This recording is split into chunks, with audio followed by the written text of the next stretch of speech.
Salam aleikum, meu povo! Vamos então aqui para a questão da Bíblia como fonte histórica. Eu não consegui compartilhar o resultado da enquete, ou porque eu não sei, ou porque o Instagram mais uma vez se revelou como a pior rede social do mundo. O Facebook é 1000 vezes melhor.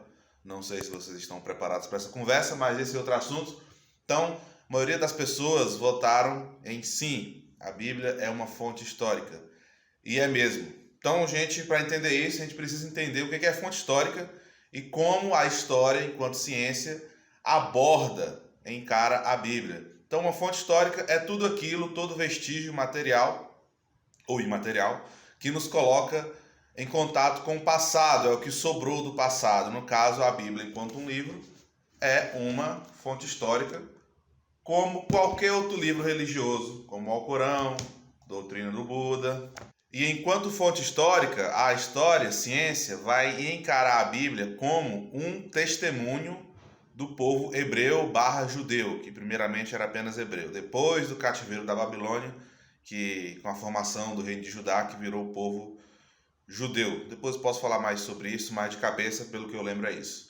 Então, é o ponto de vista desse povo sobre a história, sobre os acontecimentos e também um registro dos seus pensamentos, filosofias, teologias e imaginários, aquilo que imaginavam sobre o passado, presente e o que esperavam para o futuro. Então, é um livro que não vamos encarar na história como uma verdade absoluta, que aí está já no campo da fé, da crença, do milagre, mas nós vamos encarar como um livro com as suas verdades internas, com seus pontos de vista, com as suas defesas, como qualquer outro livro, religioso ou não. Então, a Bíblia e esses outros livros religiosos, como eu coloquei aqui, o Alcorão, a Doutrina de Buda, eles são tão importantes para a formação de civilizações da humanidade que eles podem ser lidos por mais de uma abordagem. Então vai ter a abordagem religiosa, missionária, que vai considerar o livro como uma verdade absoluta, e a abordagem cientificista da história, que vai considerar as suas verdades.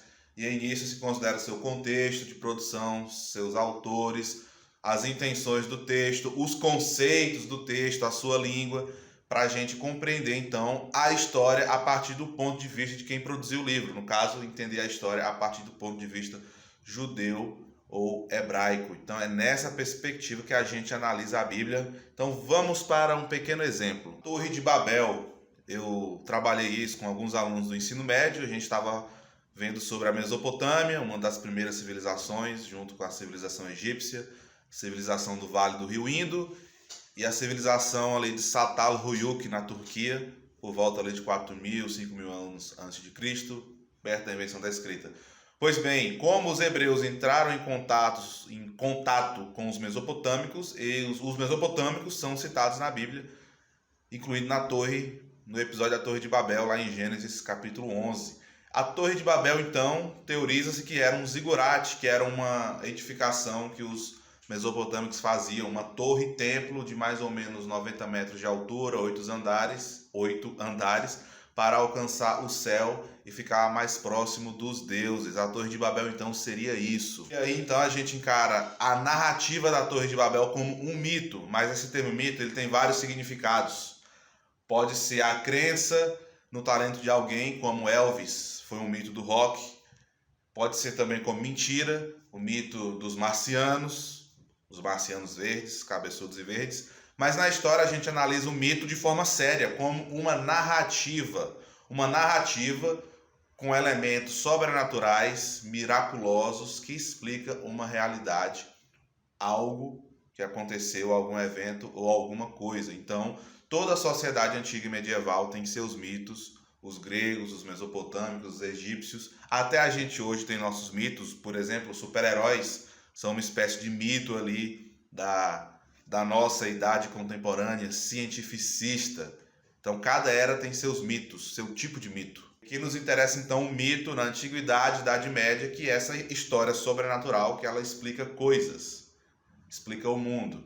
E aí então a gente não vai considerar, como eu falei, ao pé da letra, né? A história não vai considerar que os homens fizeram a Torre de Babel para alcançar o céu e Deus os castigou, punindo cada uma com uma linguagem. E aí, como o texto bíblico coloca, começou uma confusão porque cada um falava uma língua. A gente não interpreta desse jeito porque não há vestígios suficientes para confirmar que Deus existiu ali, fez aquilo assim assim.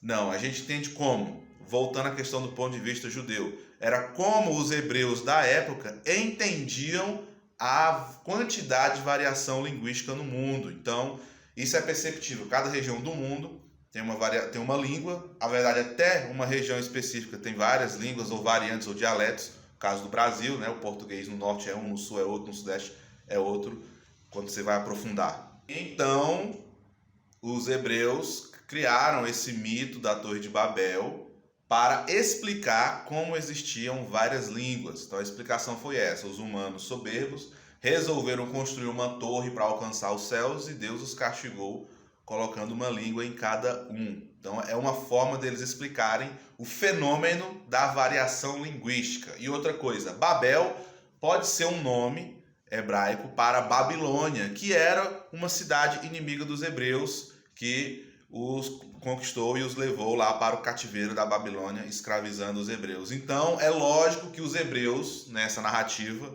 da Torre de Babel, não iriam falar bem dos seus inimigos babilônicos, por isso associaram Babel com Babilônia, confusão de línguas, confusão no sentido geral, e colocaram o feito babilônico da Torre do Zigurate como algo que foi castigado por Deus. Isso, espero que tenha ficado clara essa questão da abordagem que a gente dá para a Bíblia e outras narrativas religiosas. Não é questão de verdade ou mentira, porque quando você fala de crença, cada um vai ter a sua e ponto final.